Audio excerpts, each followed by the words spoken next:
Cash, it's been an emotional few days following Josh Vickers' news. Can you just give us some insight into the impact that's had on the dressing room? Yeah, it's been tough one to take. Obviously, we love Josh, and we obviously knew the circumstances. And then when we found the news, it was heartbreaking for us all, really.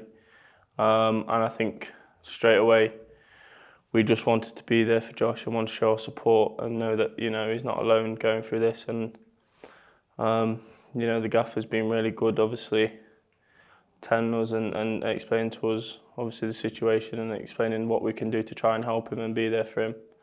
And so hopefully we can just show him the love that he needs right now. Yeah, the support you've shown, through the tributes you made on Saturday in particular, they've been really touching to see. Are they player-led or staff-led, or how do they come about?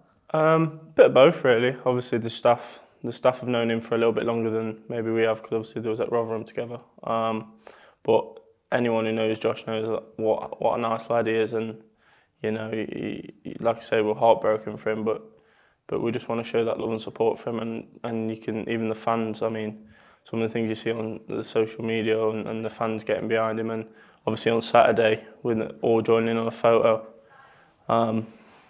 it's really touching, really. So, I mean, everyone just needs to try and be there for him, and hopefully can get him through such a tough time. Yeah, with those things going on, has it been more difficult to focus on the matches? I know Tuesday in particular is when it was all sort of starting to happen, wasn't it? Yeah, Tuesday was really tough. It was a really emotional game. But I think the gaffer tried to use that emotion to put a positive sort of spin and basically said, let's do it for Josh, let's get the results for Josh. And Saturday as well, just said, like, don't let him down in what we do, you know what I mean?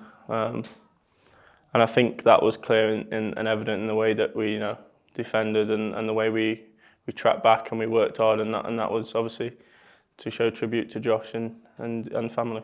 Yeah, let's talk about those two games, back-to-back wins, back-to-back clean sheets, a couple new additions to those Wolves at Moor Farm as well. How pleased are you with those two results? Yeah, delighted really. I think sort of the building blocks that we need to now push on. Clean sheets are always good, and to get two in a row, obviously, that's massive, and hopefully we can build on that. And yeah, get a bit of a run going.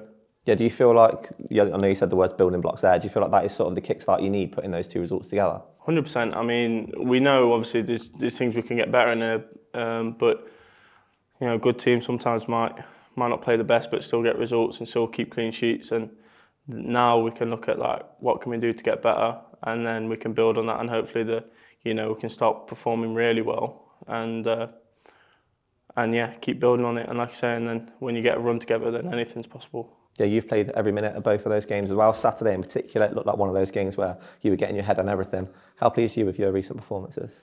Yeah, it was a bit different. I think Tuesday I was a lot more in possession, a lot more passing, a lot more creative side and that sort of side of the game, and then Saturday was a bit more out of possession, defending, winning your headers, winning your duels, communicating and stuff, and I think I did both of them quite well. So there's still things, obviously, looking back, and I've watched my clips back, and I know there's stuff that I can get better at, but as far as, like you say, a building block and knowing, seeing what you're good at and then what you did well, and then taking that into the next game and into the next game, and then the momentum will sort of carry itself. You've mentioned it there about watching your clips. Is that something you're always keen to do? Yeah, I love doing it. And I know I'm not the final product, you know what I mean? I often look at them, and I always ask for the advice, whether it's off the coaches or whether it's off the senior players, you know what I mean? They've been there, they've had their careers, and they know them sort of questions I'm asking, they have the answers to, so I'll try and watch them and try and get better. Curtis Nelson, one in particular, and I presume that you lean on a fair bit. You seem to be developing quite a nice partnership with him. Yeah, massive.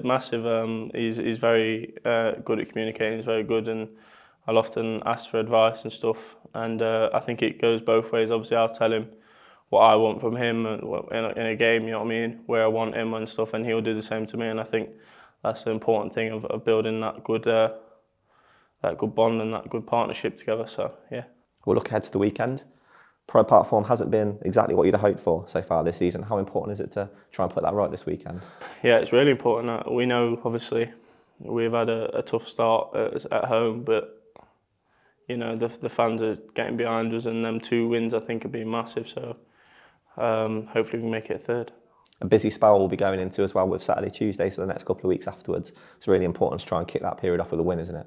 Yeah, we've had quite a few injuries, so I think recovery and stuff like that is massive. And yeah, hopefully we get a win on Saturday, and then we need to focus on doing the right things off the pitch as well as on the pitch to make sure that we have the right numbers and we have the right energy to keep going, and hopefully it can be a really good period for us.